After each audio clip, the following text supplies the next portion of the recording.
So, funny coincidence that I didn't realize until I rewatched this film. Technically speaking, Mallrats is an Easter movie. They mention it a couple times throughout the film. There's even the scene where Jay and Silent Bob beat up the Easter Bunny. And that's just kind of a fun coincidence that I didn't really plan for, because the day I'm recording this is actually Easter Sunday. It's also funny because Easter Sunday this year happens to be 420. So blaze it up, true believers. Snoochie boochies!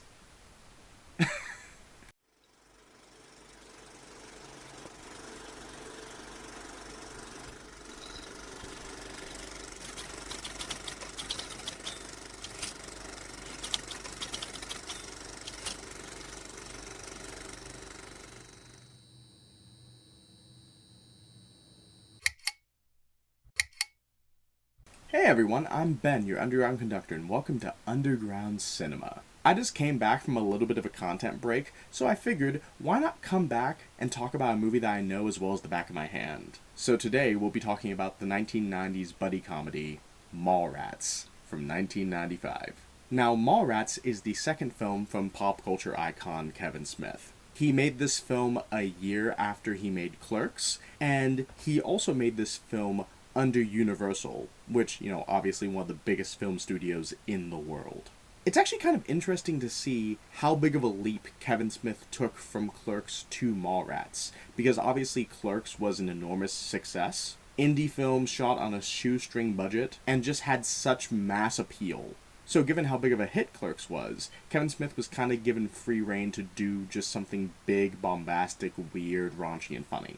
And that's how Mallrats was born. Unfortunately, however, Mallrats did not make nearly the same kind of impact that Clerks did. To quote Kevin Smith himself, while Clerks made a big splash, Mallrats was more of a belly flop, which I think is kind of unfortunate, because I think Mallrats is probably Kevin Smith's most underrated film. I don't think it's as good as Clerks, and I don't think it's as good as Chasing Amy, which was his following film.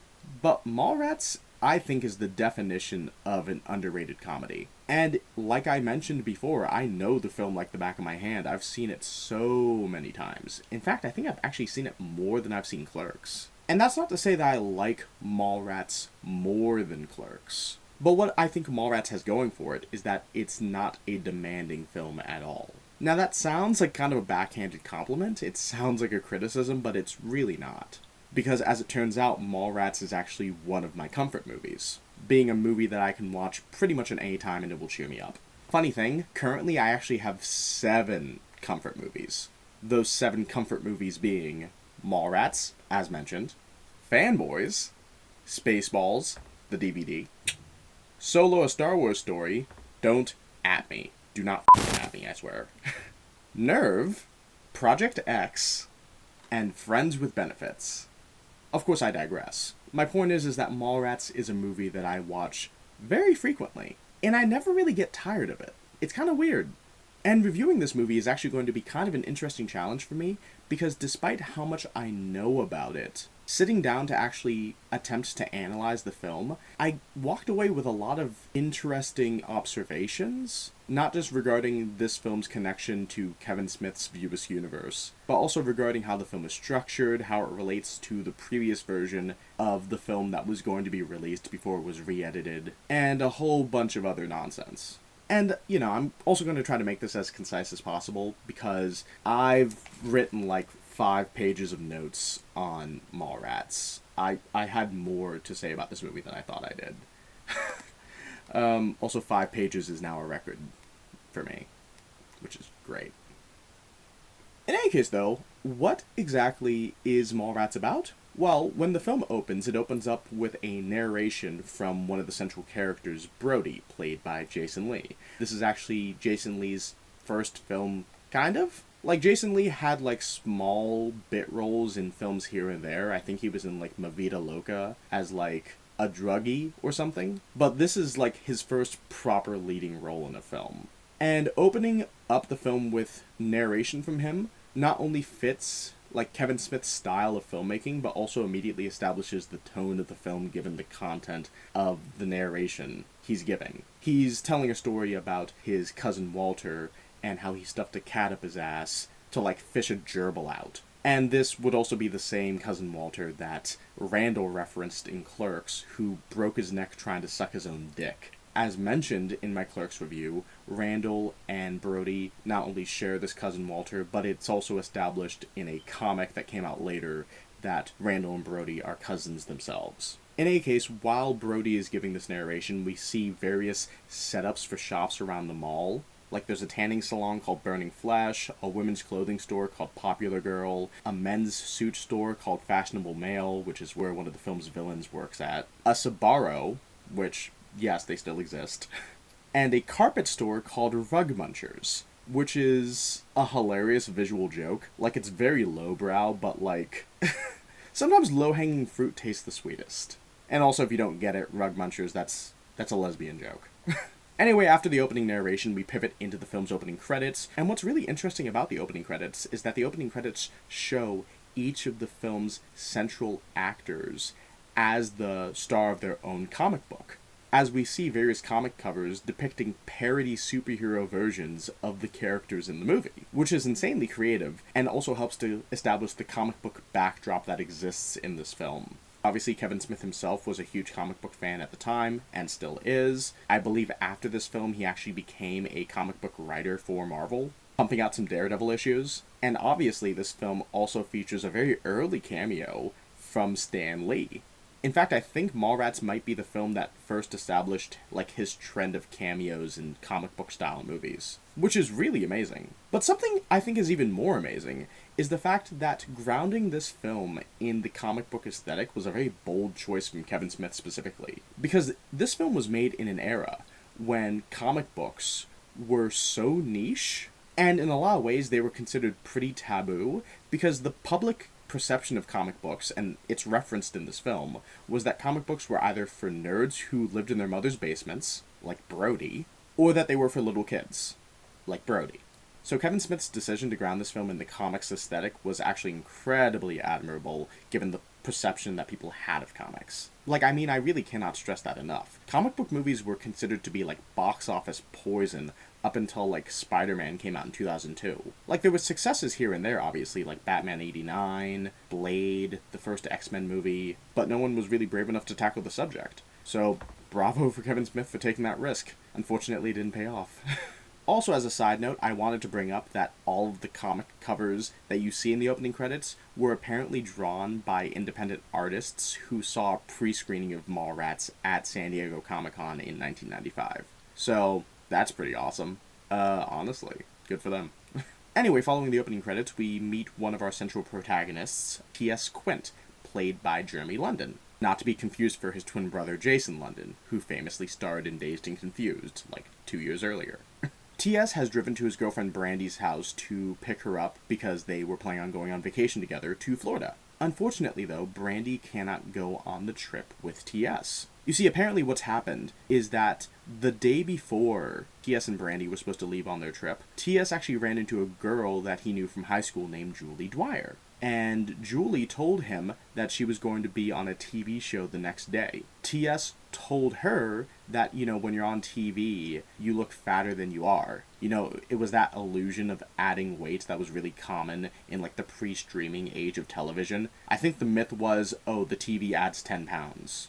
Julie got really self-conscious after hearing this because apparently she had weight problems in high school, so she immediately went to the YMCA pool and started doing laps to get her weight down. But apparently on her 700th lap, she had a brain aneurysm and died in the pool. Now, this is a tragic set of events, obviously, but as it turns out, the TV show that Julie agreed to be on the next day was actually being produced by Brandy's father. So, since Brandy's dad is left without a star for his show, Brandy had to fill in for Julie's absence. This revelation obviously pisses off T.S., and as a result of his lack of understanding, Brandy elects to break up with him. Now, this opening scene is really interesting for a few different reasons. One, because it's ironic that T.S. had sort of an indirect influence on why his vacation plans with his girlfriend fell through. Two, because this scene also establishes T.S.'s central character flaw of having a temper that he can't really control. And three, because this scene establishes a solid link between this film and Kevin Smith's previous film, Clerks. You see, the girl that died in the pool, Julie Dwyer, is the same girl whose funeral we go to in Clerks, the girl who dated Dante. So right away near the beginning of this film, you have some strong connective tissue between Kevin Smith's first film and this one. And thus, the View Askewniverse as we know it was born. And let's just say that the connections and world building do not end there.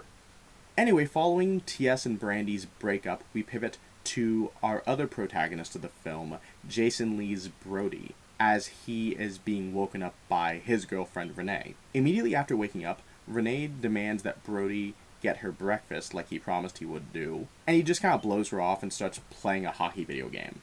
Because, you know, he's a New Jersey kid.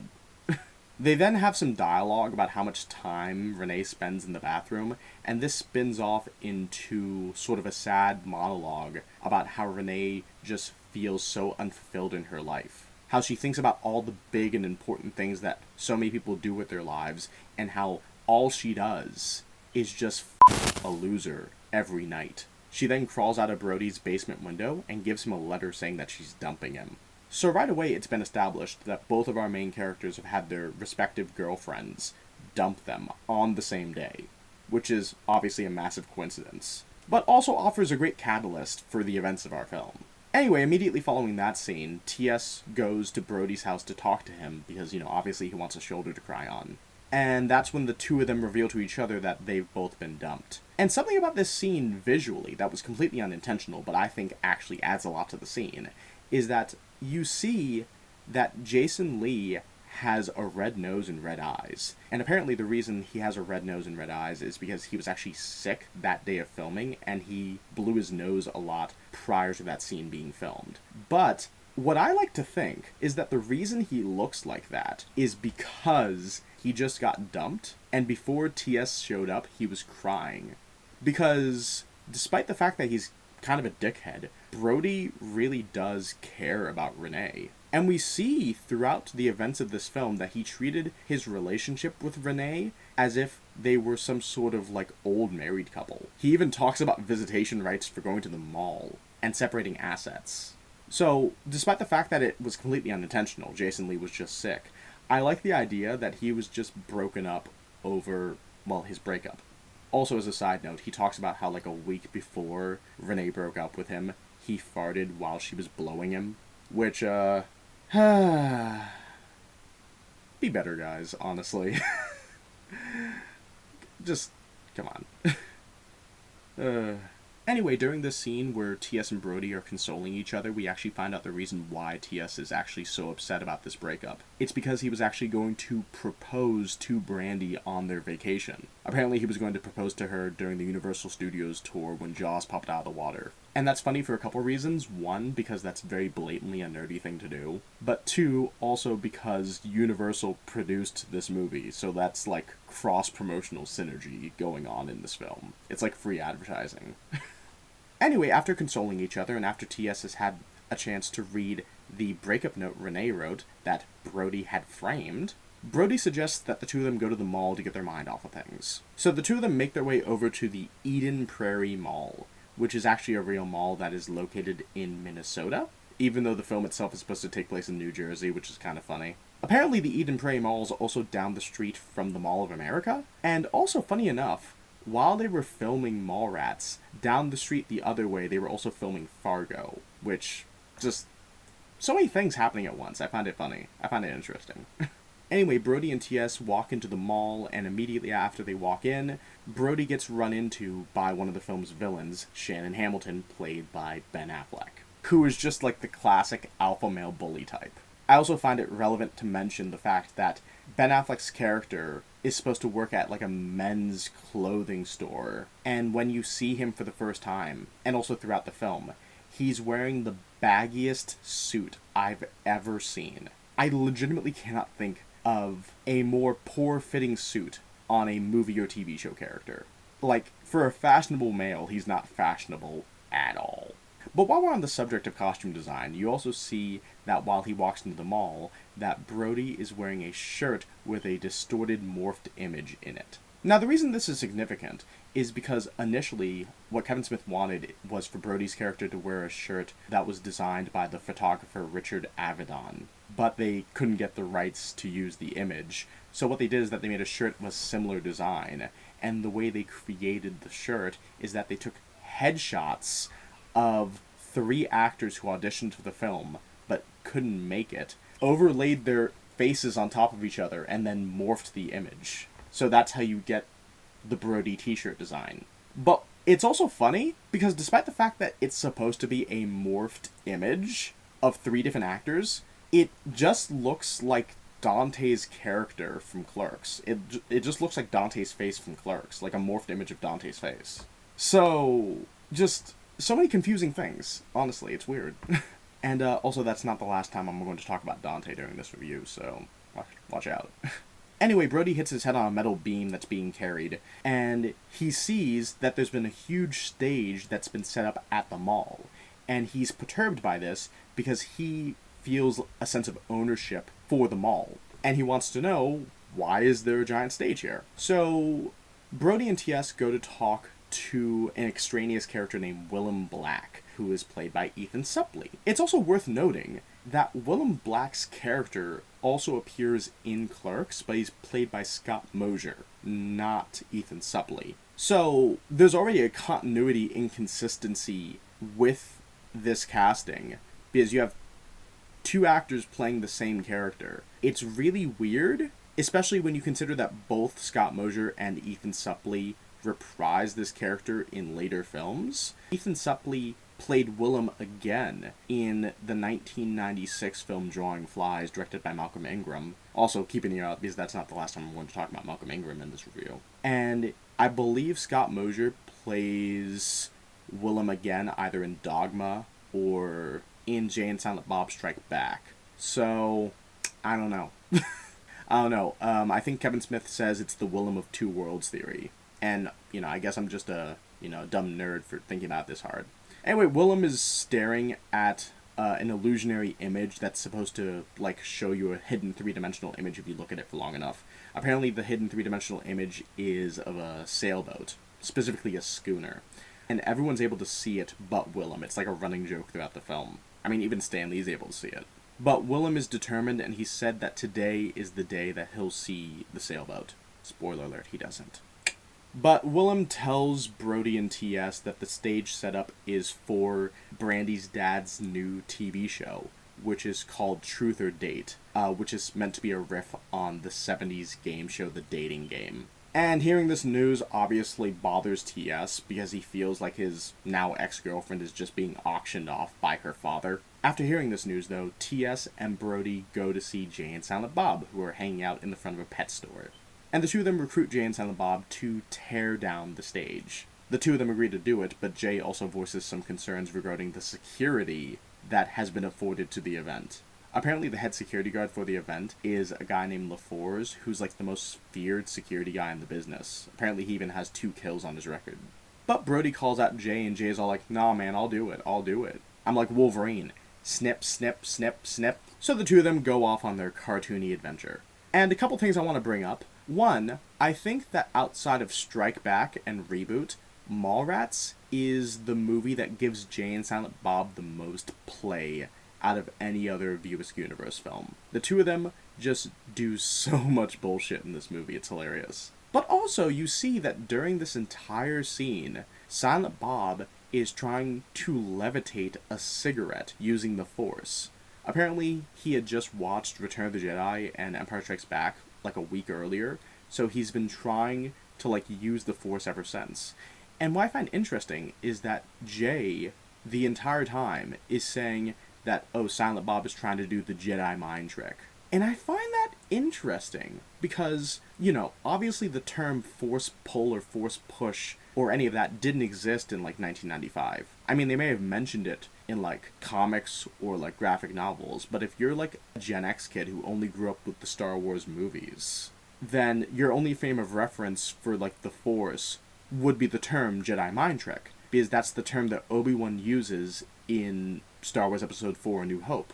Any other instance of using the Force in the original trilogy is just called using the Force. There's no other special abilities that are mentioned. So I find the fact that they call it the Jedi mind trick in Mallrats interesting in the sense that it's sort of evident of the way people thought about Star Wars at the time. It's kind of interesting revisiting like old shows and movies from like this era, post original trilogy but pre-prequel trilogy, because it just reveals a lot about how people thought of Star Wars with the limited content that existed, and how they kind of had to fill in a lot of the gaps like in their mind for how things worked. It's interesting. Anyway, after that, Brodie and TS go to the cookie stand. TS is still whinging about his breakup with Brandy, but meanwhile Brodie is talking about the sexual logistics of how Lois Lane could get pregnant, because apparently Superman's dick is like a shotgun. And it's a funny scene, but the whole exchange just reminds me of a Robot Chicken sketch where you see like Lois dead, and apparently it was like a shotgun blast, but in reality it was Superman's dick. And just connecting the dots together in my brain, I also find that funny, because apparently Seth Green was supposed to be in Mallrats. Apparently, despite the fact that Jason Mewes had experience from Clerks, Universal didn't want Jason Mewes to play Jay, which is kind of weird. They wanted either Seth Green or Breckin Meyer to be Jay. So Jason Mewes had to audition for a role that he had already played in a previous movie, which is funny. But it's interesting because Seth Green was supposed to be Jay in this movie, and then you have the Superman shotgun semen thing, and that's happened later in Robot Chicken, and Seth Green co-created Robot Chicken. Like, there's a chain of things here. I'm seeing the dots connect. And, I spent too much time thinking about this movie, I'll be honest. Anyway, after they get their cookies, Brodie spots his now ex-girlfriend Renee shopping for clothes. And they have that scene that I mentioned earlier about visitation and separation of assets, and Renee's just not putting up with any of it. Like, she's done. Completely done with Brodie's bullshit. And this whole sequence just shows how his ego has been sort of bruised by this whole thing. After this, we see Jay and Silent Bob's first attempt to tear down the game show stage. We see Jay is filling a sock full of quarters, and after he fills up the sock, he hands the sock over to Silent Bob, who runs over to knock out LaFours with it. Unfortunately, while Silent Bob is running, we see that a little kid pushes a toy train into Silent Bob's path, and this forces Silent Bob to roll out of control and, instead of hitting LaFours, crash into a dressing room that is being used by the character of Gwen, played by Joey Lauren-Adams. And it's actually funny because in the film commentary, when this scene happens and you see Bob's head crash into the dressing room, Kevin Smith just says love at first sight, because obviously after this film was shot, he started dating that actress, Joey Lauren-Adams.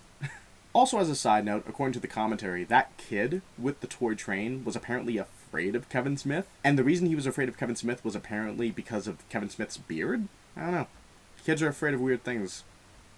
After that, T.S. and Brodie go down the escalator, and they meet up with a character named Trish, who is played by Renee Humphreys. Now, Trish is a 15-year-old girl, but despite being a minor, apparently she's writing a book on male sex habits. The book that she's working on is called Borgasm, a study of the 90s male sexual prowess. And to do research for the book, she is having sex with, I think, 16 different men, ages 14 to 30. And you see that in her notebook, she has a little calendar noting each day she had sex, with little symbols noting the kind of sex that she's had. And apparently that was inspired by a real girl that Kevin Smith knew, who actually did that in, her calendar book, which is weird. Anyway, Renee Humphreys is actually really good in this film as Trish. I really like her. And she's also really good in the film Drawing Flies, which came out in 1996. I haven't seen her in much else, but I really like her as a performer, and apparently she was up against some steep competition in the audition for this movie. The other girl who was auditioning for the role of Trish was Jennifer Love Hewitt. So, it would have been a different film, I'll tell you, if it was Jennifer Love Hewitt in it. That being said, it would have been funny if Jennifer Love Hewitt was in this film, because that would make the movie Heartbreakers with her and Sigourney Weaver a Mallrats reunion, since Jason Lee is the main love interest in Heartbreakers. Also, speaking of reunions, I mentioned earlier that Jeremy London is the twin brother of Jason London, who was in Dazed and Confused. Apparently a lot of people thought this was a Dazed and Confused reunion, because a lot of people confused Jason and Jeremy, but also because Joey Lauren Adams and Ben Affleck, who are in this movie, are also in Dazed and Confused. And honestly, I thought the exact same thing until I realized, oh, these are different London boys. just so many side tangents I'm going on, honestly. Anyway, after talking to Trish, TS and Brodie go walk over to the comic book store in the mall, which is called Comic Toast. And there's a massive 1 hour line outside the comic book store, and Brodie is pissed off. And Brodie gets so pissed off that he ends up starting a fight with two of the comic book nerds there, being Steve Dave and Fanboy, whose character is called Walt Grover. And Walt Grover is played by Walt Flanagan, who actually has 2 roles in this movie, downgrade from the 4 roles that he had in Clerks. But it's kind of funny because, since Walt Flanagan in this movie is playing a fanboy, like a comic nerd, that's kind of him playing type, because in real life, Walt Flanagan is a comic book nerd. In fact, I think he's actually one of the managers at Kevin Smith's comic book store in New Jersey, Jay and Silent Bob's Secret Stash. And on top of that, apparently Brodie's character in Mallrats was based on Walt Flanagan. Brodie is just meant to be a more arrogant version of Walt. And apparently they also share a lot of extraneous character traits. Like, it's mentioned later in this film that Brodie's birthday is in October, and Walt Flanagan's birthday is also in October. And you also see throughout the film that Brodie carries around a small Dixie cup of soda, and apparently that's something that Walt Flanagan did in real life. So, just funny. Just very funny. I think it's also worth mentioning that the characters of Fanboy and Steve Dave appear in several other Kevin Smith projects, including Dogma, Jay and Silent Bob Strike Back, the Clerks animated series, and they even appear in a bunch of the MTV shorts that Kevin Smith shot with the Jay and Silent Bob characters. It's crazy. Anyway, after the tussle between Brodie, Steve, Dave, and Fanboy wraps up, TS asks a nerd in line what's going on at the comic book store and why there's a 1 hour line. And apparently it's because Stan Lee is visiting that comic book store to sign comics that day. And this realization just rocks Brodie's worldview, and he's wondering how he could have missed something like this happening. Because obviously Stan Lee is like one of the biggest names in mainstream comics. Like, I think the only comic book writers who are as notable, if not more notable, than Stan Lee would be like Jack Kirby or Alan Moore. So this is like a huge deal for Brodie. After that, though, we see Jay and Silent Bob's second attempt. And the second attempt is to pull like a low-bearing pin from the top of the stage that would force the entire stage to collapse.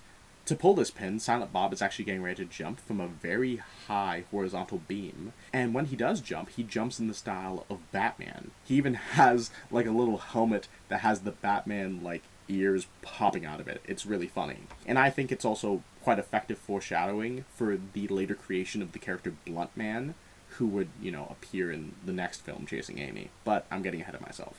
He makes the jump, but narrowly misses pulling the pin. And instead crashes into a dressing room again, once again with Joey Lauren Adams. Now, after this failure, the security have actually noticed what these two are up to, and LaForge and his team start chasing after Jay and Silent Bob. And Jay and Silent Bob narrowly avoid them by hiding at TS and Brodie's table. After the security pass by, Brodie says to Jay and Silent Bob that it should be safe. Those two are halfway to Buy Me Toys by now, which is obviously a clear reference to Toys R Us. And then Jay makes the most deep-cut reference joke in the whole movie, being that bastard is faster than Walt Flanagan's dog. Now, obviously, as someone who is obsessed with Walt Flanagan, I had to know what was the motivation behind this very clear inside joke. Because I know for a fact that Kevin Smith deliberately put that in for a reason. And turns out the reason is actually something that's behind the film's production itself. You see, Walt Flanagan, in addition to, being in this film, was also a member of the crew. And during the production of this film, they shot at a real mall, and at the mall was a pet store. It's actually the pet store that Jay and Silent Bob were standing in front of earlier in the movie. And at that pet store, for some reason, Walt Flanagan decided to go in and buy a dog. The specific dog he bought was a rat terrier, which he kept, and he paid $200 for this rat terrier. Now, the dog was actually a lot to handle initially because the rat terrier wasn't trained. I think the dog was actually a puppy at the time. Walt Flanagan even considered returning the dog, but, he toughed it out and kept him. And then during post-production, Kevin Smith asked Walt Flanagan how the dog was. And instead of saying, oh, the dog's fine or the dog's cute, Walt Flanagan said that the dog was fast. Like, apparently he timed the dog running around. Very fast dog. And after hearing this, Kevin Smith went back to the editing bay for the film, and he was doing ADR with Jason Mewes for their lines. And he told Jason Mewes to say that bastard's faster than Walt Flanagan's dog. And Jason Mewes asked why. And Kevin Smith said, because in one theater somewhere in America, only one man would get that joke and would laugh hysterically. And that did happen. Now, I actually got all this information from a Kevin Smith podcast series that he did a few years ago called Highlands, A Peephole History. It was specifically the 6th episode. I think it was around like the 55-minute mark.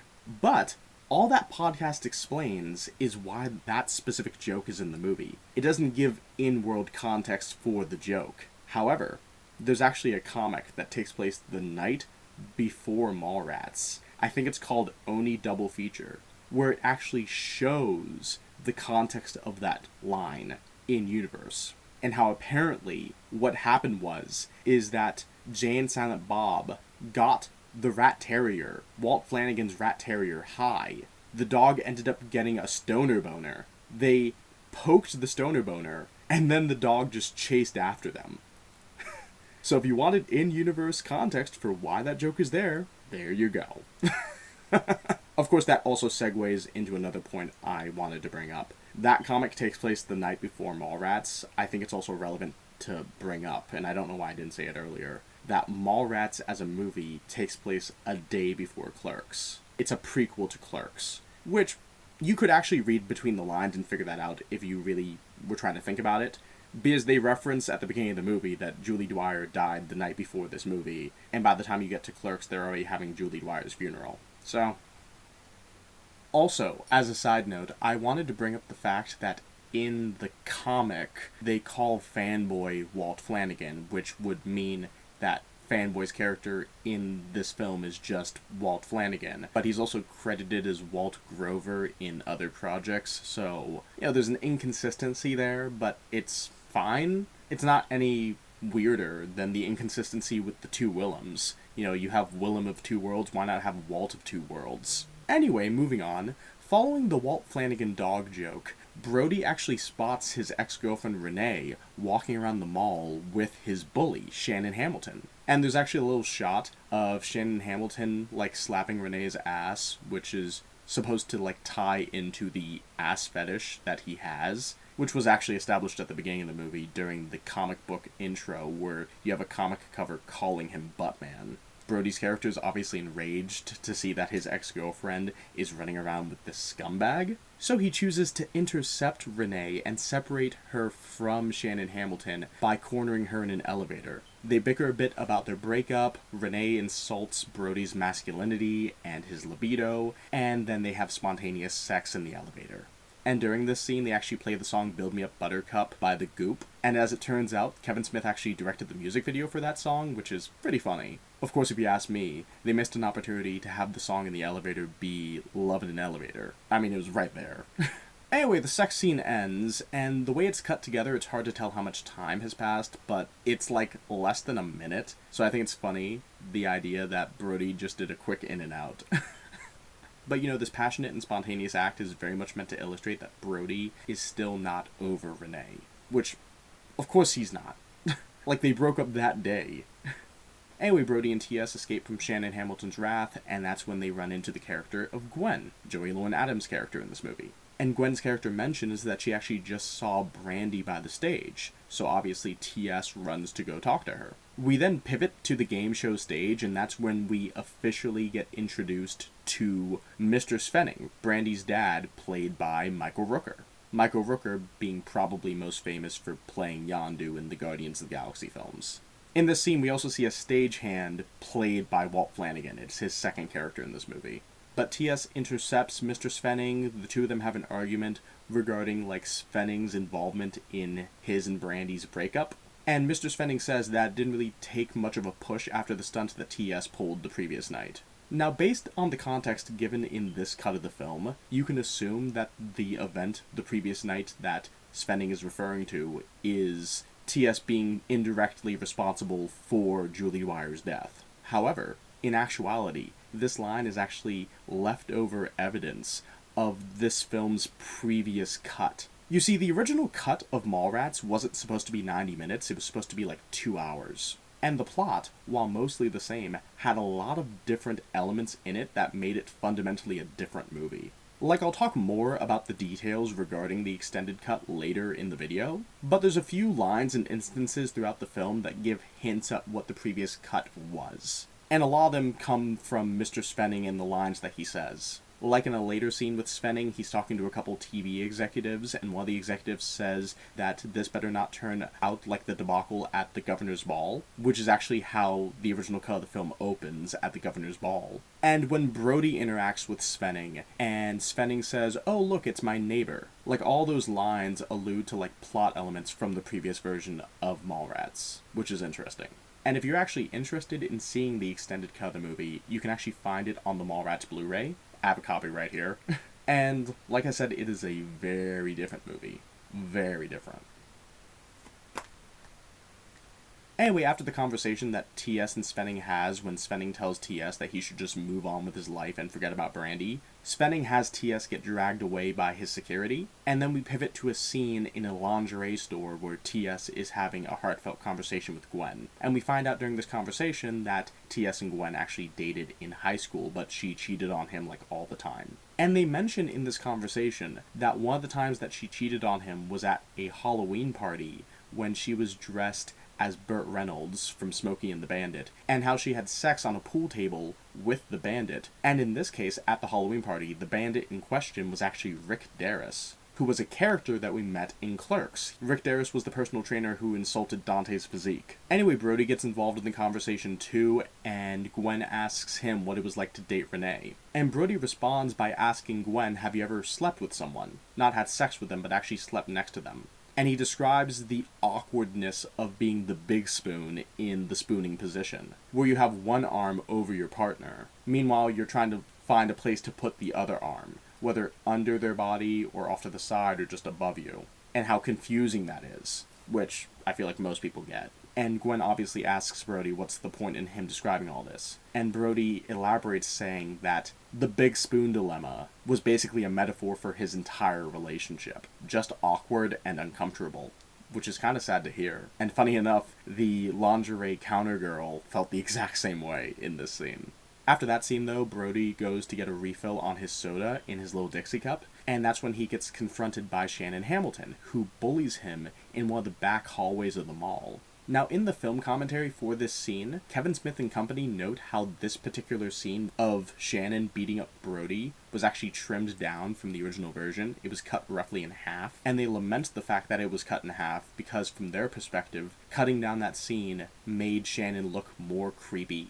And speaking as someone who's actually seen the extended cut of Mallrats, I wholeheartedly disagree. I actually think that the opposite is true. I think the longer version of this scene is actually creepier than the theatrical version, and it makes Shannon look even more awful. Like in this version, he's a bully, but in the extended cut, he's kind of like a monster. It's not fun. It's worse. But after Brodie gets beat up, he gets found by Jay, Silent Bob, T.S., and Gwen. And he makes up a lie saying that the Easter Bunny beat him up. So, this pivots to Jay and Silent Bob beating up the Easter Bunny as revenge. In reality, though, he confesses to T.S. and Gwen that Shannon beat him up, and that Shannon's plan is to have sex with Renee in a very uncomfortable place. And I'm not talking about the back of a Volkswagen, if you catch my drift. Brodie at this point feels very disenfranchised and alienated, so he just kind of wants to move on. He doesn't really care at this point, and he says that if Renee can't see through Shannon's bullshit, then she deserves the discomfort. Just a real low point for Brodie's character in this moment. But, pivoting from one low point to another, in the following scene we actually receive a very heartfelt conversation between the characters of Gwen and Brandy. This is actually the first time that we've seen Brandy in the film since the opening scene where she breaks up with T.S. And you have this very earnest, emotional conversation that's played completely straight between Gwen and Brandy talking about T.S. as a guy and whether or not he's worth dating. It's actually quite refreshing that amidst this very irreverent comedy that you have this singular moment between two characters just having an earnest conversation about relationships. And I'll get more into this a bit later, but quite frankly, we need more scenes with Brandy in general.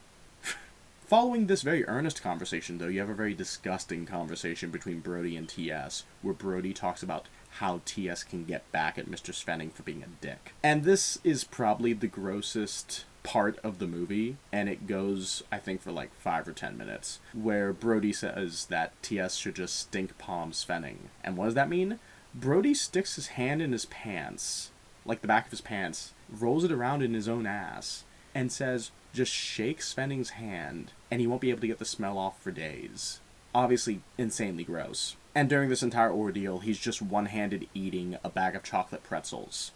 But there is kind of an immediate payoff. Following the stink palm demonstration, T.S. actually has another conversation with Svenning that's much more menacing and vaguely threatening. But then Brodie intercepts, and he starts joking around with Svenning. We then get probably the best joke in the movie, because it's just so simple yet so effective, where Brodie is talking about Svenning's class ring, and Svenning says, oh yeah, that's my junior college class ring, cum laude 69.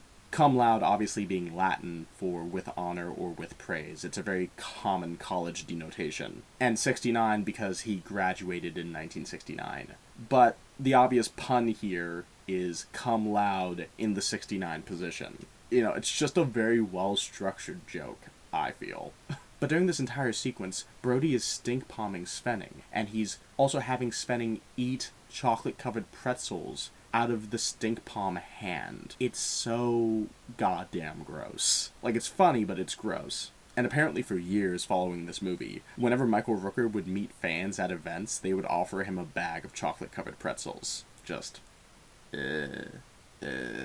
So the boys have successfully gotten back at Mr. Svenning without him knowing, but Mr. Svenning flips the script on them and has them get taken by Team LaFours, who are actually credited as Team LaFours in the film's credits. Good for those guys, honestly. But Team LaFours then drags T.S. and Brodie out of the mall, and you see at the mall entrance, LaFours himself is planting a bag of drugs on T.S. and Brodie, basically to get them thrown into jail for at least one night. Our boys are in like a real bind, but just like prophets from heaven, and yes, that is a reference, Jay and Silent Bob come to save the day. Jay beats LaFours over the head with a baseball bat and then runs away. That way, LaFours and some of his guys can chase him. Meanwhile, Silent Bob sneaks up behind the two guys that are holding T.S. and Brodie and does the Vulcan nerve pinch. Knocks them clean out.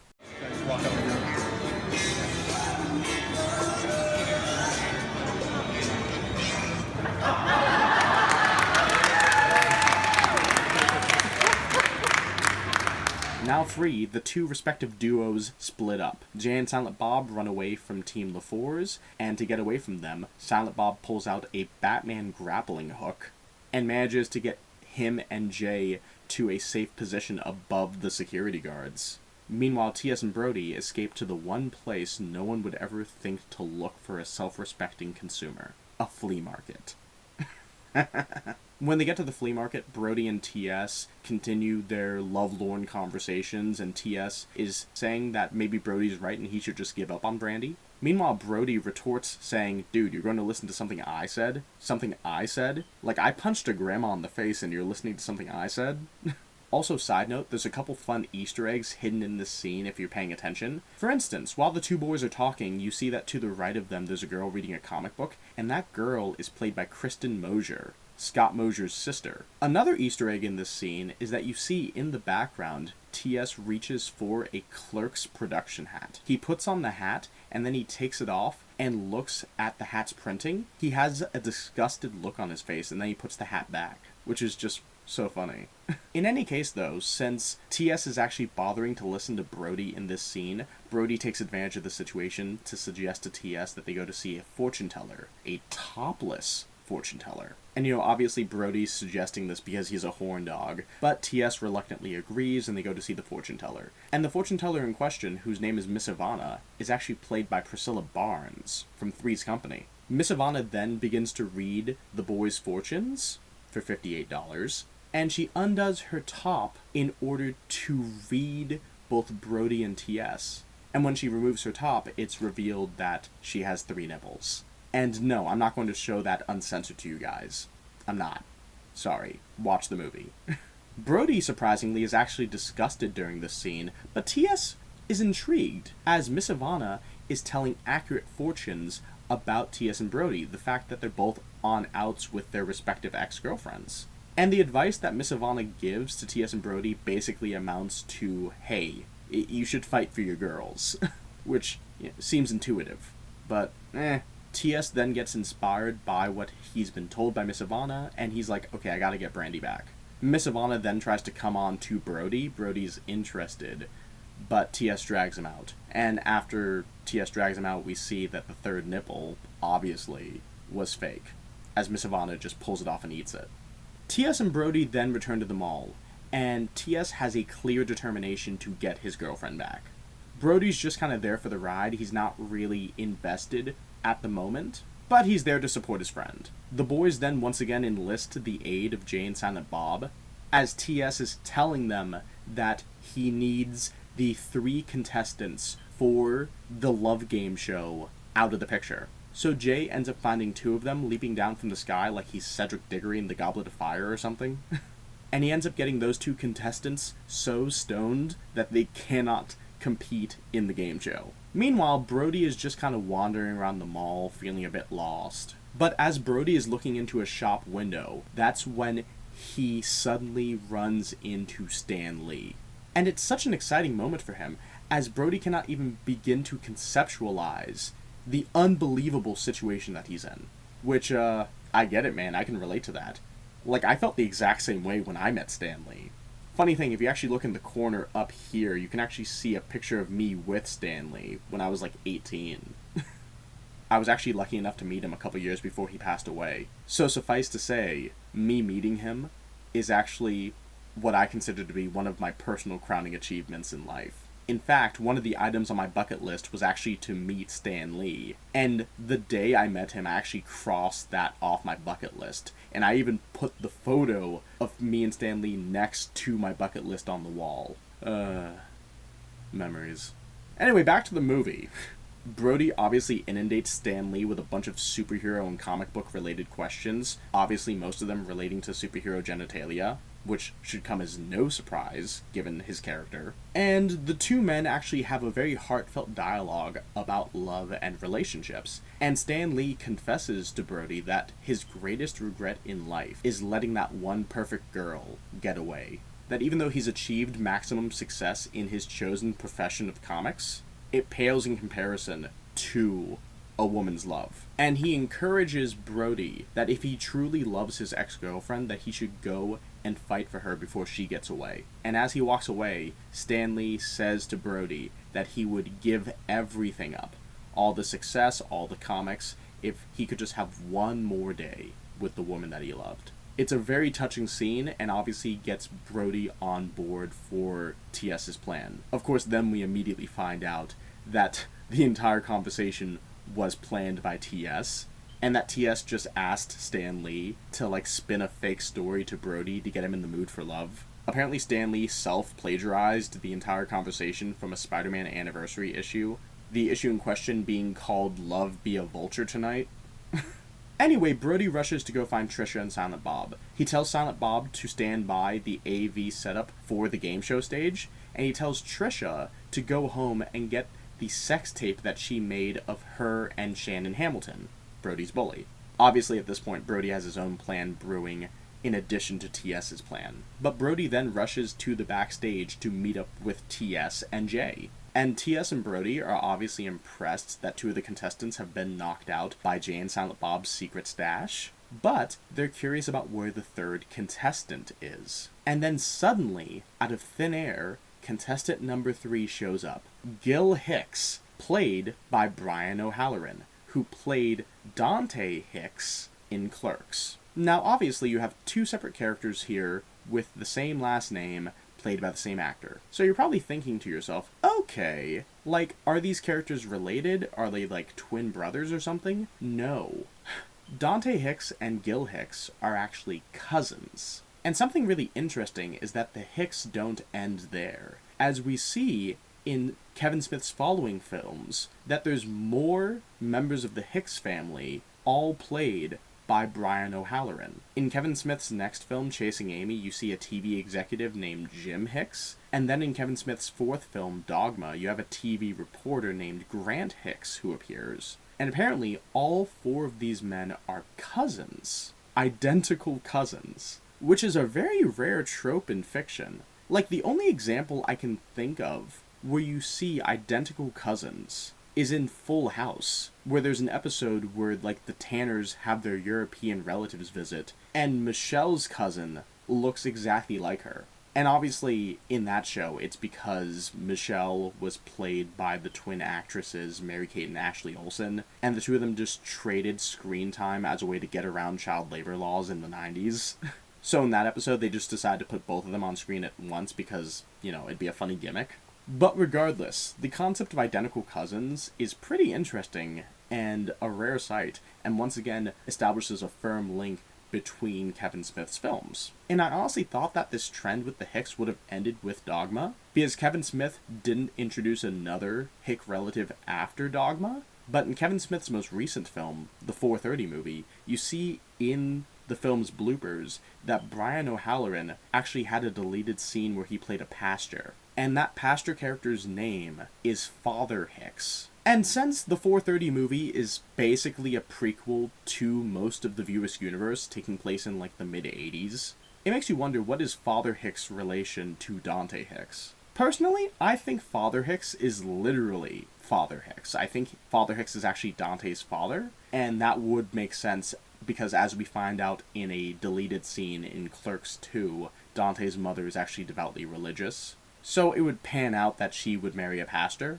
That's just conjecture on my part, bit of theorizing. Just wanted to bring that up. In any case, though, Gil Hicks showing up has obviously thrown a wrench in T.S. and Brodie's plans. And at this point, Mr. Svenning's assistant, played by Scott Mosier, shows up, and he's getting ready to call security. But then one of the boys sucker punches Mosier, so the problem has been dealt with. Anyway, the game show, Truth or Date, is about to begin, and we meet the host of the game show. And something really interesting is that the game show host in this movie is played by Art James, who was a real game show host in like the 70s. He hosted shows like The Magnificent Marble Machine, Play Cards, and Say When. And in this role, obviously he's meant to bring in the charm that he accumulated from his experience hosting actual game shows, but he's also meant to be kind of a stand-in for Jim Lang, who was the actual host of the dating game in the 70s, which obviously this game, Truth or Date, is based on. Something funny I also wanted to bring up is that in the Truth or Date scenes, Brodie refers to Art James as both Pat Sajak and Richard Dawson. Pat Sajak being the OG host of Wheel of Fortune, and Richard Dawson being the OG host of Family Feud. Anyway, the game show begins as we have the three male contestants come out, T.S., Brodie, and Gil Hicks. We then have our suitorette, Brandy, come out, and they begin the game. Brandy starts asking the boys questions, Brodie relentlessly starts making fun of Gil Hicks. We see that in the crowd, Mr. Svenning is suffering from a bad case of diphtheria, as a result of eating shit-covered pretzels. And through the relentless tomfoolery taking place, Brandy is eventually able to figure out that two of the three contestants are T.S. and Brodie, because she's actually a pretty smart girl, which I'll talk about a bit more later. Brandy then starts airing her and T.S.'s dirty laundry to the crowd, talking about Julie Dwyer's death, T.S.'s temper, his inability to compromise in certain situations. Meanwhile, T.S. pivots by calling Brandy a daddy's girl, a girl who never really takes command of herself. And then Brodie, being the arrogant son of a bitch that he is, interjects and tells both of them that they're being stupid. Because they're both obviously in love with each other, and Brodie has personally spent the entire day listening to T.S. just vent about how much he misses Brandy. So Brodie knows firsthand exactly how deep this love goes. Brandy and T.S. then soften up, they begin to make up, and T.S. asks Brandy if she'll marry him. She says yes, and the couple reunite, much to Mr. Svenning's dismay. So that's one conflict in the film resolved, but there's still another outstanding conflict, being Renee and Brodie. Brodie takes the mic away from Art James, and then he points out into the crowd directly at Renee and Shannon. And Brodie says specifically to Renee, you have something that belongs to me, my heart. Which, that's just such a cheesy line, but it works. It's just perfect for the scene.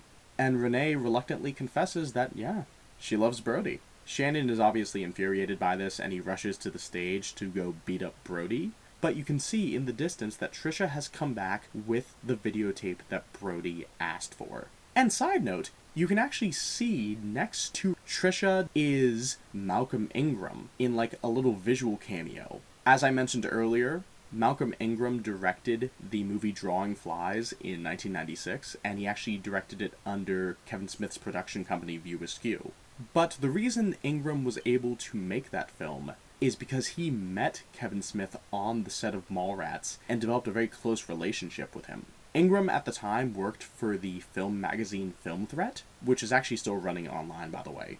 And he went to visit the set of Mallrats to see what the up-and-coming indie director Kevin Smith was working on next. He ended up staying for most of the production and caught the filmmaking bug. So it just goes to show you how inspirational of a person Kevin Smith really is. Anyway, I digress. Trisha delivers the videotape, but unfortunately, the videotape falls out of Silent Bob's reach. Meanwhile, police have actually arrived at the mall to arrest T.S. and Brodie for, hijacking a game show, and Shannon Hamilton has finally arrived at the stage to beat up Brodie. The conflicts are converging here, and it looks like Brodie is dead meat, as Silent Bob is failing to reach the videotape.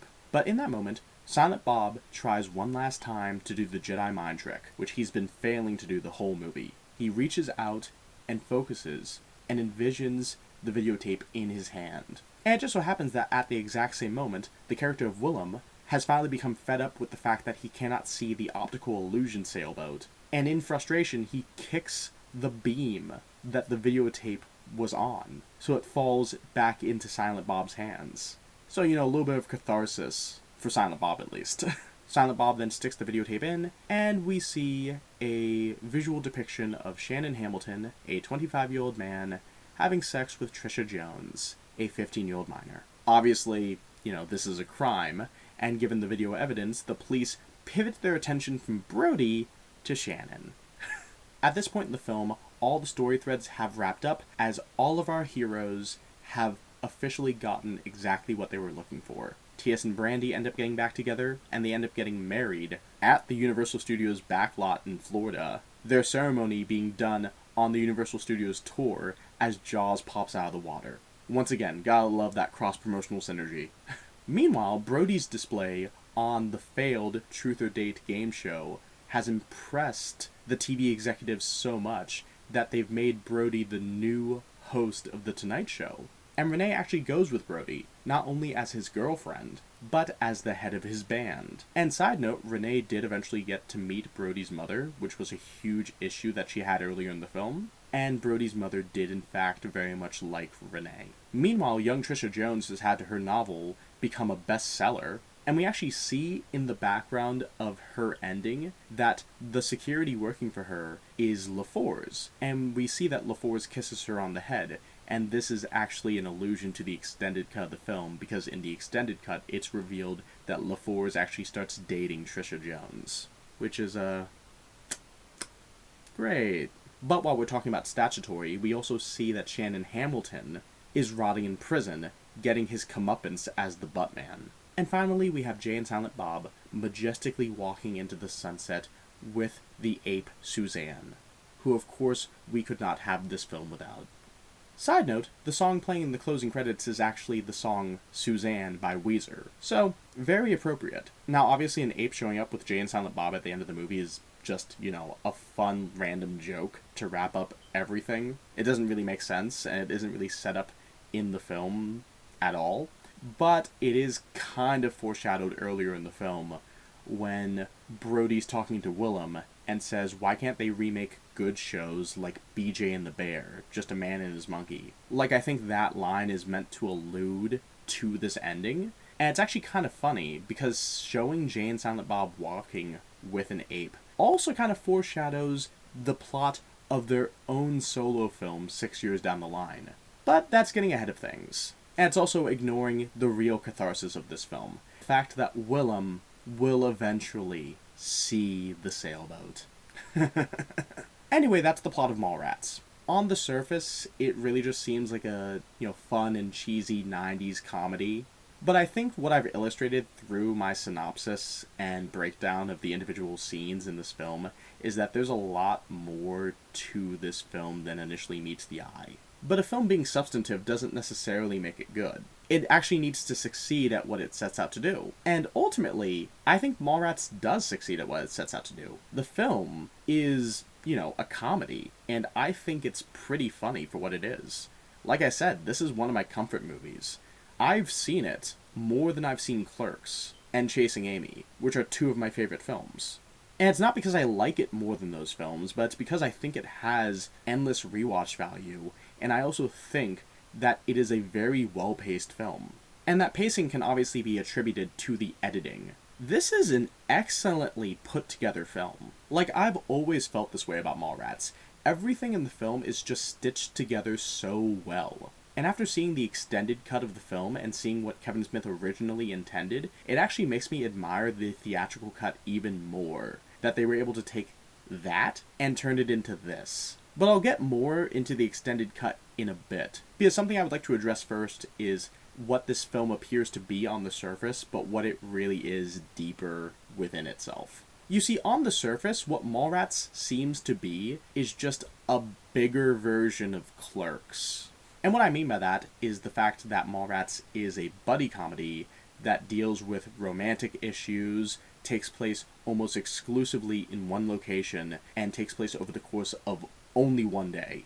Not only that, but the buddy duo in question would be a straight man and an arrogant prick. Like, you could very clearly draw parallels between T.S. and Brodie and Dante and Randall. But going into the substance of the film, obviously the characters themselves are very different from their predecessors, and the film itself is also different than Clerks. For one, obviously the singular location that they're filming in is much bigger than a convenience store. It's a whole mall, which is, why the budget of this film was significantly bigger than Clerks, and I'll talk about that a bit later.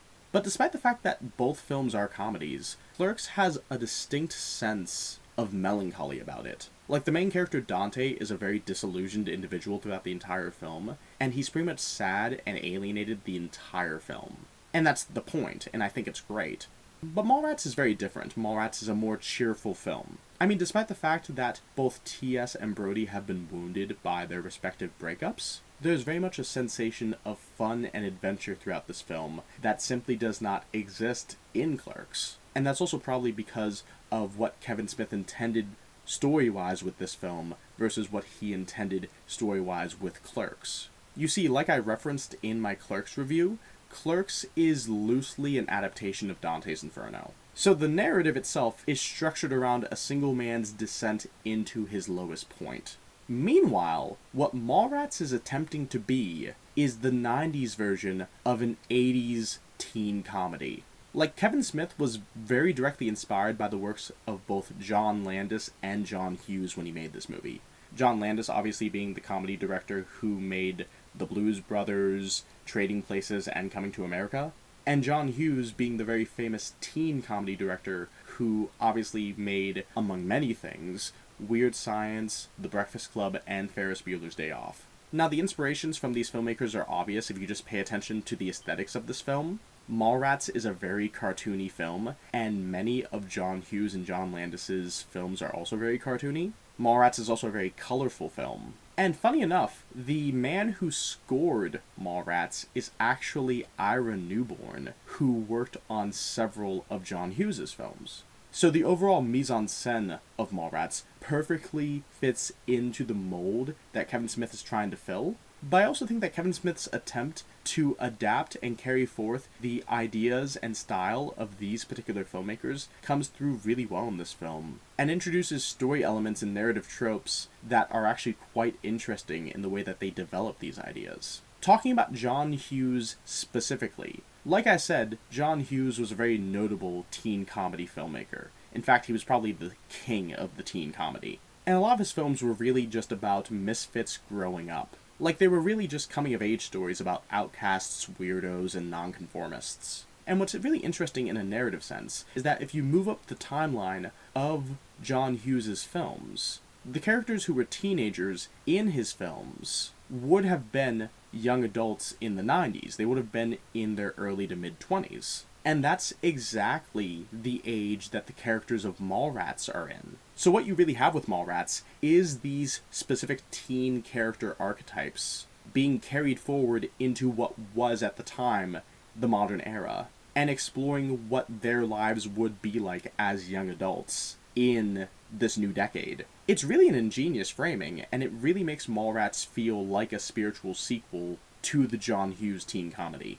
And I really feel like this sentiment is best personified with the character of Brodie. Like I mentioned, Brodie is very similar to the character of Randall from Clerks, and as we find out later, the two characters are actually related. But what Brodie represents is the quintessential John Hughes teen outcast. I already mentioned earlier that Brodie is technically based on Walt Flanagan, but you look at all of Brodie's character traits and his vices, he isn't just Walt Flanagan, he's also Ferris Bueller from Ferris Bueller's Day Off. He's John Bender from The Breakfast Club. He's Gary Wallace from Weird Science. Brodie is all of these outcast characters grown up, and he's a man-child, a stunted man-child, who is sort of being forced to leave adolescence behind and accept adult ideas like love and compromise. And Jason Lee sells this perfectly. Like, as his leading man debut, he sells this film so well. But it isn't just him. I feel like everyone in this film does a spectacular job. Ben Affleck,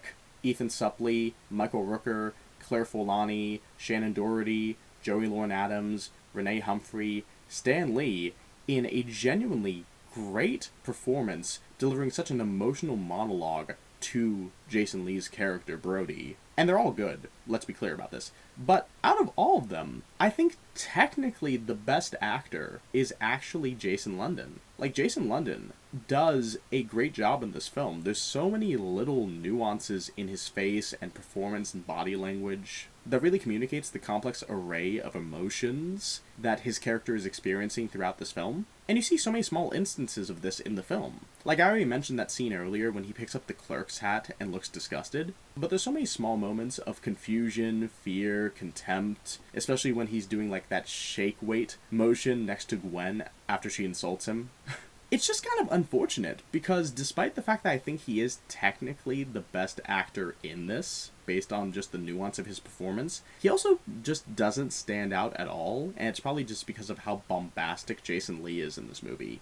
Like, Brodie kind of just outshines everyone else. But moving on from the actors to the characters that they play, I think something really amazing in this film is the fact that all of the character dialogue feels distinct. Now, obviously making characters sound distinct from each other is a very rudimentary screenwriting technique, but the reason I find it so impressive in this film is because my one major critique of Clerks is that despite the fact that a lot of the dialogue in that film is very poignant, funny, and quotable, it also is very interchangeable. Most of the dialogue in that film sounds like it could be delivered by any one of the characters, and it would be pretty much the same. None of the characters in Clerks really have a distinct voice, and they're more distinguished by the actor's performance than like the actual lines they're delivering. And this comes as a result of the fact that Clerks was Kevin Smith's first film. And I don't fault him for that. As a first-time effort, I think he did great. But Mallrats was his second going in the writer-director's seat.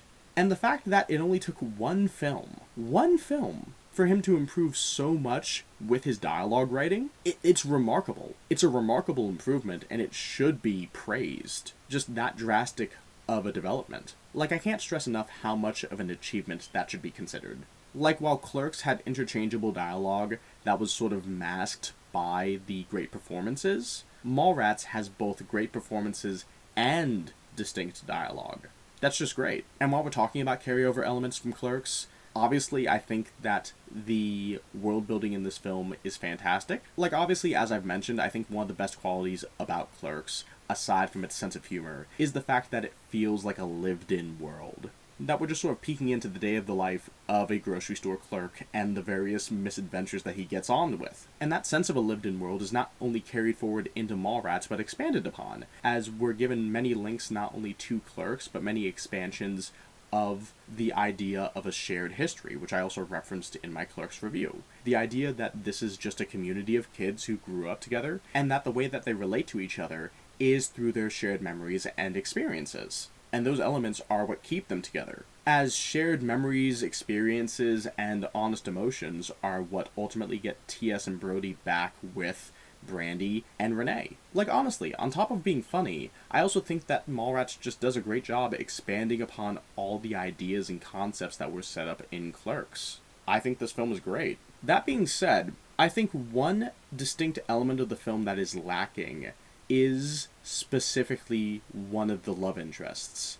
The love interest in question being Brandy. Now, I think Claire Forlani does a really good job in this film as like a disillusioned girlfriend type who's sort of stuck between a rock and a hard place, being the love of her life and her father. But we only really get 3 scenes in the film to establish her character. And while she's given a certain level of agency, given the fact that she's the one who actively broke up with T.S., we're not really given a lot of detail about her character outside of exposition, which is a distinct problem.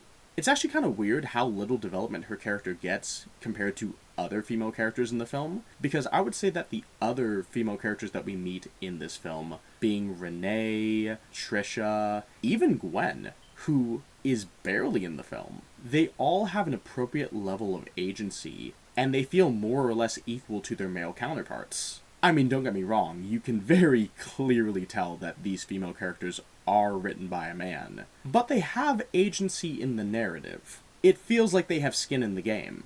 Meanwhile, Brandy only has 3 scenes where she barely does anything, and because of this limited screen time, she feels underdeveloped as a consequence and almost like an object of desire for T.S. to reclaim. And I think that this is a distinct issue for the film, since the breakup between T.S. and Brandy is the initial inciting incident for the film. It happens before Brodie and Renee's breakup, and it really sets the whole plot in motion. So the fact that Brandy is this underdeveloped poses a genuine narrative problem.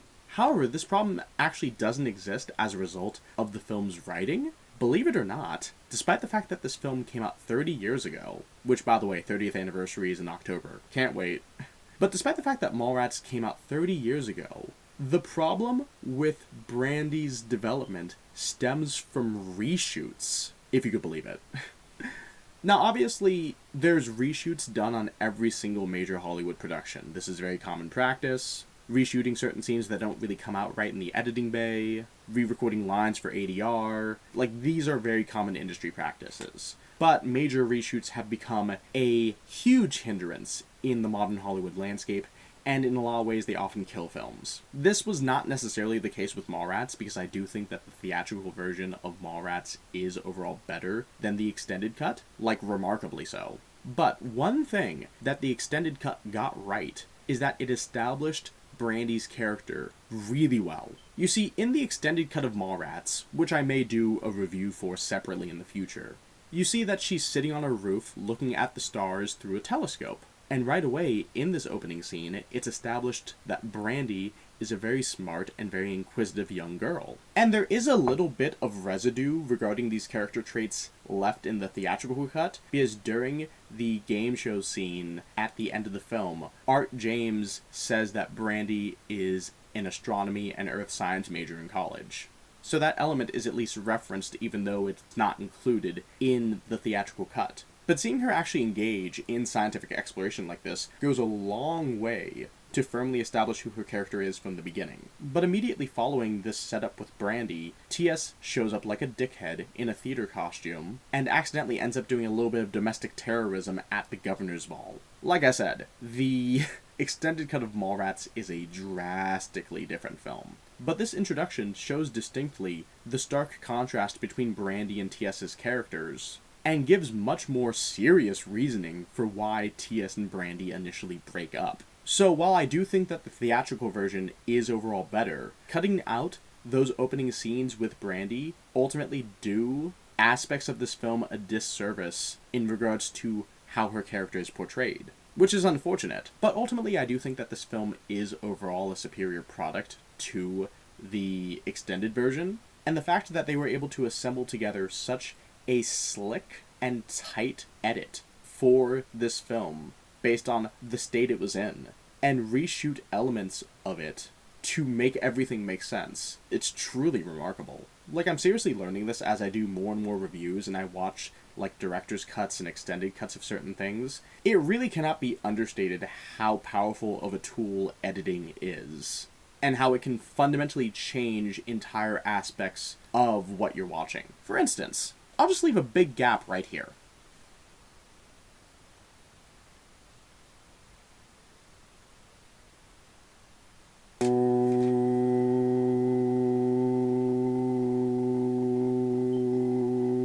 See what I mean by the power of editing?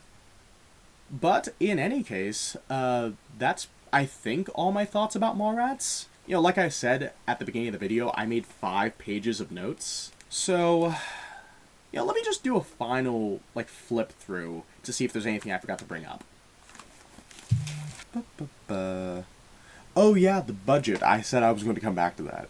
So, as mentioned, there was a drastic increase in budget afforded to Kevin Smith between Clerks and Mallrats. The estimated budget of Clerks was $27,575, real small. Meanwhile, Mallrats cost $6.1 million. Not an enormous budget, but certainly a leap for Kevin Smith and company. And looking at the scope of Mallrats compared to Clerks, I do think that Kevin Smith mostly used that money effectively, which makes it even more unfortunate that Mallrats drastically underperformed. Like, Universal projected that the movie would make $100 million on its smaller budget, and it only ended up making $2.1 million, roughly a third of its production budget. Now, don't get me wrong, Mallrats was not the biggest flop of 1995. That would, of course, be Waterworld. But, as Kevin Smith would say, it was certainly a belly flop. Which is unfortunate. This movie did deserve to do better. And they were even talking about making sequels to Mallrats while the film was in production. And those talks are still on today. When the early 2000s rolled around, they started talking about making an all-girls version of Mallrats called Mallbrats. And more recently, they started talking about making a legacy sequel called Twilight of the Mallrats. But, as of recording, the efforts to make a Mallrats sequel have kind of gone nowhere. But Kevin Smith is a persistent filmmaker, so we will see where things go in the future. Let's see. Opening narration. Sbarro. The various comic covers. They're all just comic references. I could bring up a couple of them. TS's introduction is for Defective Comics, which is clear reference to Detective Comics, DC. DC. Brodie Man is Superman. Buttman Adventures, clear pun on Batman Adventures. That's how they introduce Shannon's character. Weapon Sex as Trisha Jones, which is, you know, Weapon X Wolverine. You see Jane Silent Bob with the Dork Knights. Stan the Man Lee. That was just nice. That was just nice. I like that. So yeah, that's some stuff. Also, Trisha Jones's character in this film is actually one of the younger sisters of Alyssa Jones, Joey Lauren Adams' character from Chasing Amy.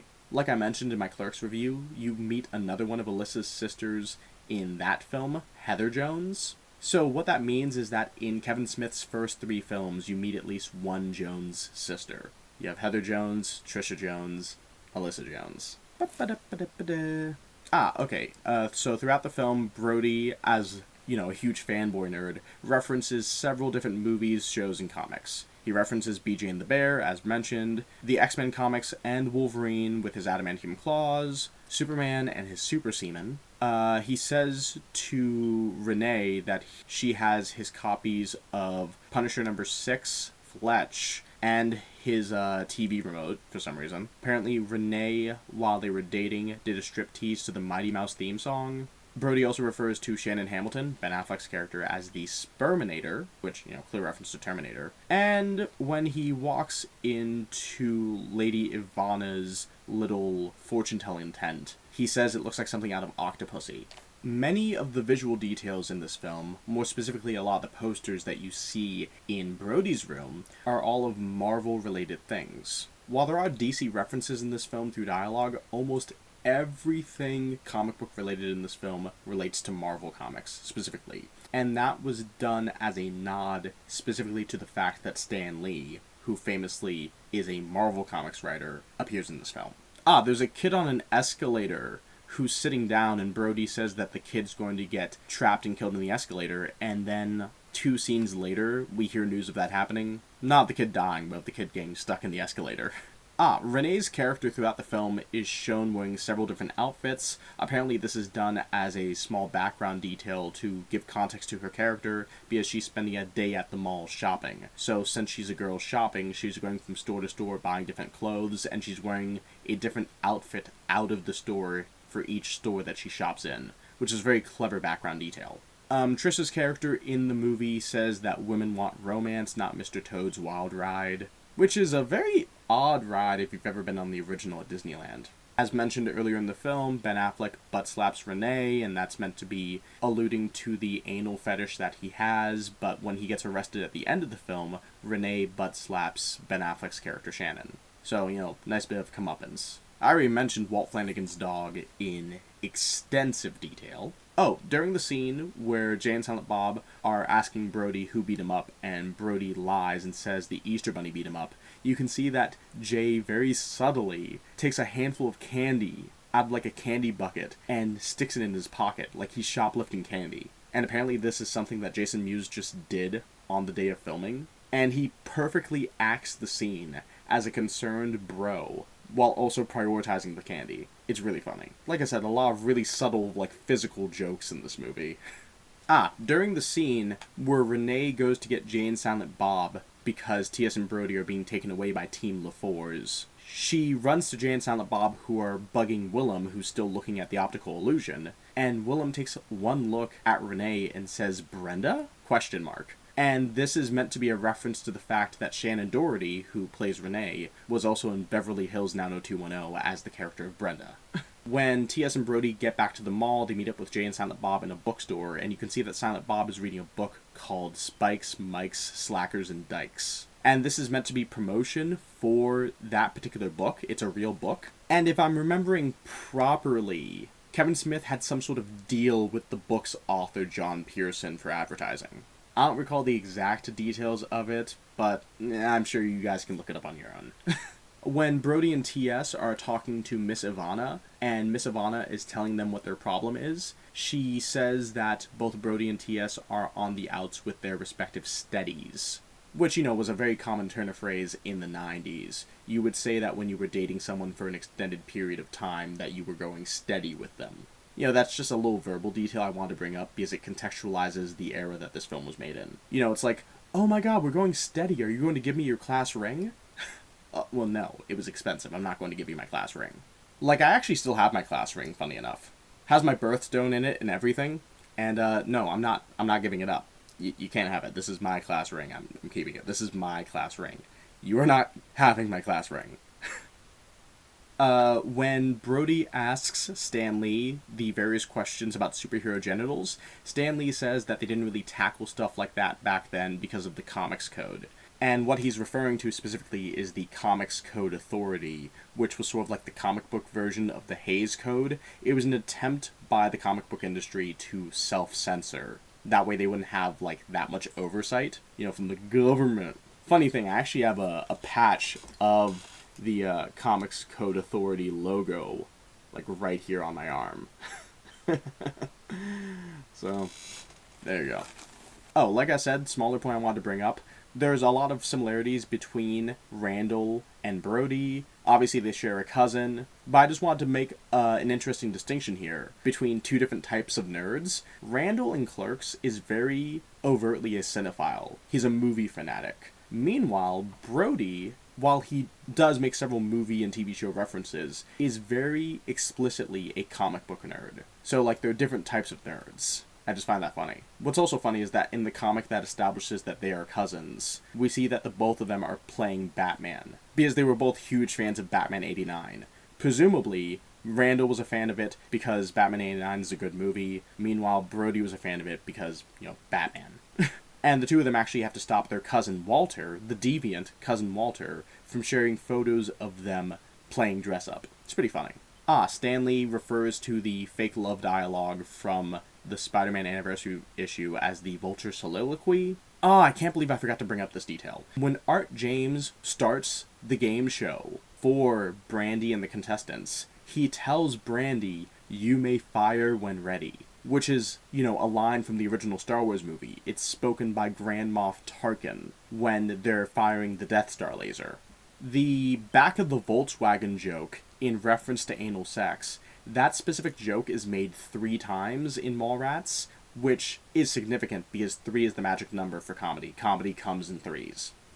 I can't believe I forgot to bring this up as well. In the credits of Mallrats, you see an end tag that says Jay and Silent Bob will return in Chasing Amy. This is continuing the trend from Clerks, where at the end of Clerks it says that Jay and Silent Bob will return in Dogma, which would be Kevin Smith's 4th film. This is just a continuous trend in the View Askewniverse continuity, where at the end of each film it just says, oh, Jay and Silent Bob will return in this, Jay and Silent Bob will return in that. It's just a fun continuing trend. Can't believe I forgot to bring that up earlier. The film commentary I listened to for Mallrats was specifically made for both DVD and Laserdisc initially. Meanwhile, the Clerks commentary was made exclusively for Laserdisc. Mallrats was edited by a man named Paul Dixon. This is actually an anomaly in Kevin Smith's filmography, and this is significant because this was the first time, and I also believe one of the only times, Kevin Smith had an outside editor come in to work on one of his films. And frankly, I think it was for the better because, as I've mentioned, I think Mallrats is excellently put together. But yeah, no, he trusted the film to a different guy, and it worked out.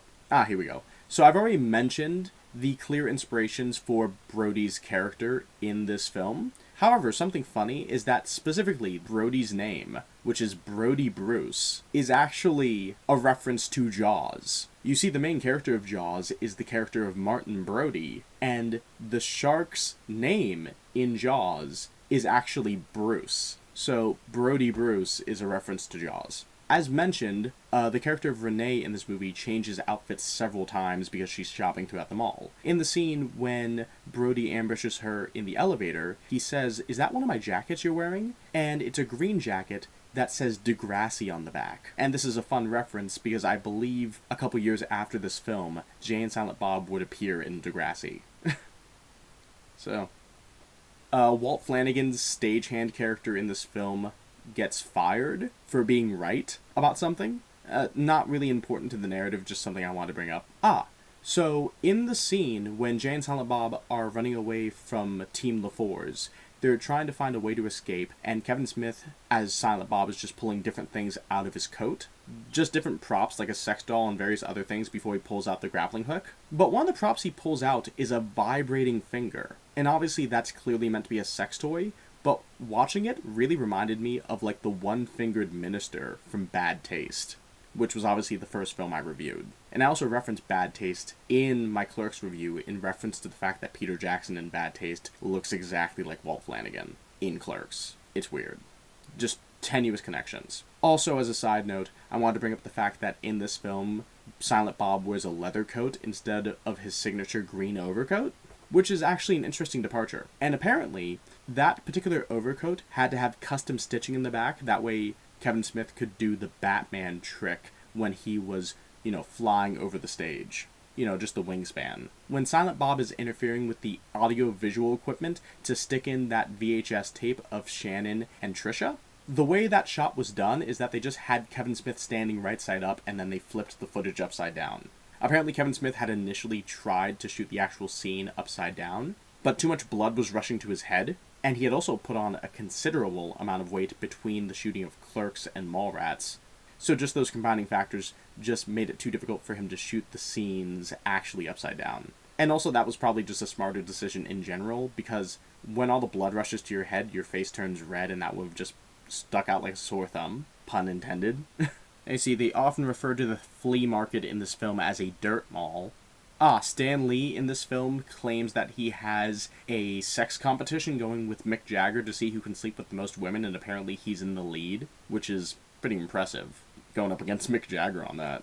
During the final scene at the game show, Brodie makes several homophobic jokes making fun of Gil Hicks, and it all feels very reminiscent of his character Banky in Chasing Amy, which would be the next Kevin Smith collaboration that he did. So, some proto-traits, I guess you could say, between Brodie and Banky. It also makes you question Brodie's sexuality because even though he, does eventually end up back with Renee, we don't really see Renee past this film, even though we see Brodie. And it's also established in the View Askewniverse that Banky's character is a homosexual, like a closeted homosexual, which is why he does so much gay bashing in Chasing Amy. He's like, he has internalized homophobia. I already mentioned Malcolm Ingram's cameo. I think that's all it. I think that's everything I wanted to say on Mallrats. I know I probably missed like a thing or two, but I think I got most of the important stuff. Oh, hey, Editor Ben here.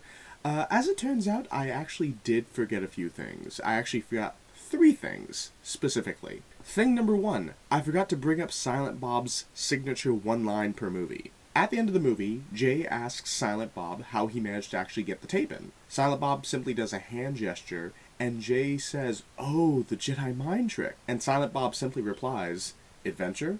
Excitement? A Jedi craves not these things." And that's obviously a Yoda line from The Empire Strikes Back. So just another fun Star Wars reference in the movie. But that's thing number 1.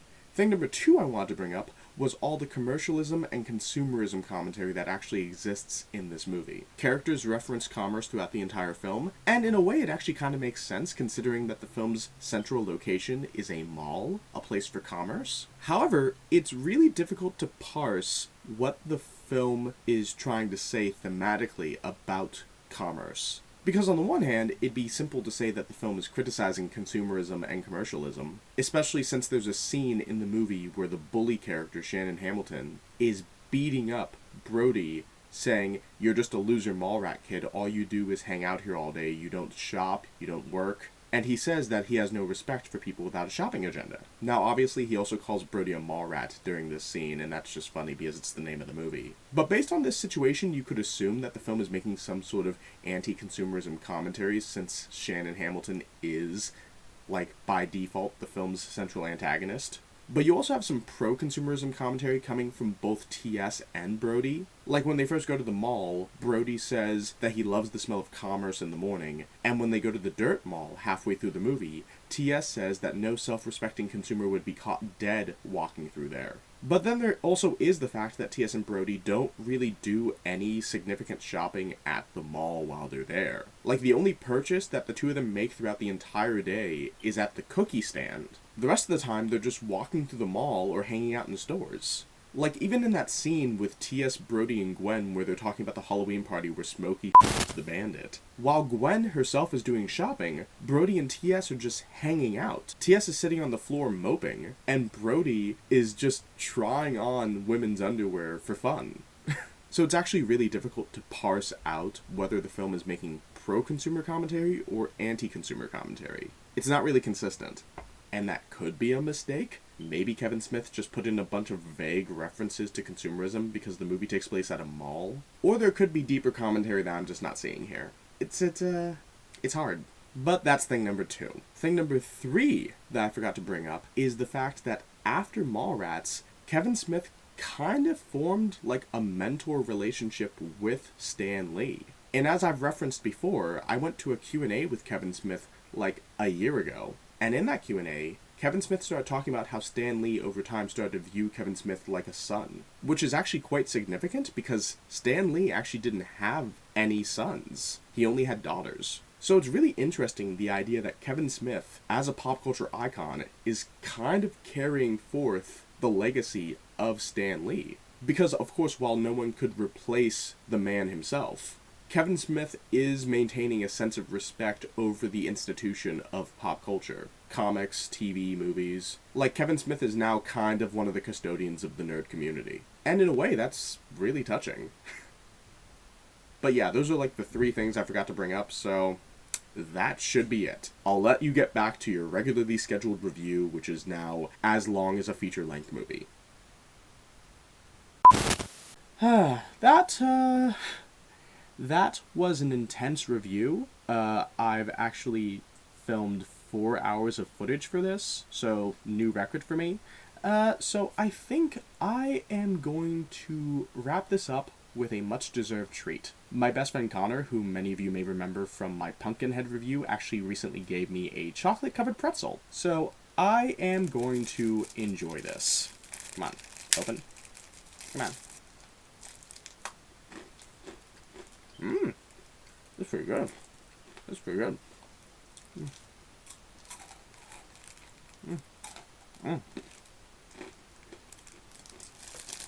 This is actually really good. I tell you, this will not give you diphtheria. Probably helpful, too. I barely had anything to eat all day. Also, I should mention that this is a separate recording. I did the first half of the recording on Easter Day. This is the day after Easter. In other news, Pope Francis unfortunately passed away today. Kind of odd that the Pope died the day after Easter. It's weird. It's really weird.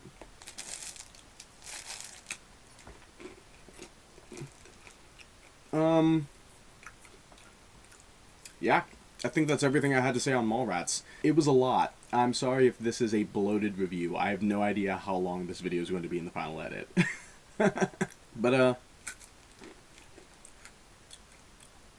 yeah. Watch Kevin Smith movies. I think Mallrats is criminally underrated. I might watch it again, actually, after I finish filming this. Or maybe I'll wait a while. Guess I should wrap this review up on a moral. I typically do that. Make an effort in relationships. Brandy says it in this film. When she walked away from T.S. because he was being a dick, he made literally no effort to repair that breach. I know it's difficult in the modern landscape of relationships to actually understand what your partner needs or wants, and there's often a lot of conflicting feelings and doublespeak and hypocrisy, but make an effort. If love is real, it's worth it. Just make sure you're not neglecting yourself in the process. Anyway, that was my review of Mallrats. I hope you all enjoyed it. Please feel free to subscribe if you're feeling generous. You can also follow me on Instagram or Letterboxd if you want to hear more of my film takes. I hope all of you had a happy Easter and a wonderful 420. Excelsior! And I will see you all later. Wow, Spider-Man. I know I always tell people to be true believers, but I find this unbelievable that I'm actually swinging around with you. Okay, it's raffle time. This has been a very informal review for me. As I've mentioned in previous videos, I am doing a cumulative giveaway for when I reach my first 500 subscribers. Every few videos, I include a new piece of merchandise that is either directly related or indirectly related to whatever film I just talked about, and over time, my prize pot grows bigger and bigger. This week, I will be including this Stan Lee Spider-Man patch in my raffle. So, if you would like the chance to win this patch, as well as the other items that I've accumulated in my giveaway pot so far, all you have to do is subscribe and comment under this video. I will randomly select a winner when I reach my first 500 subscribers, and whatever items are in the pot at that point, you'll get them. So let's go, true believers. Excelsior.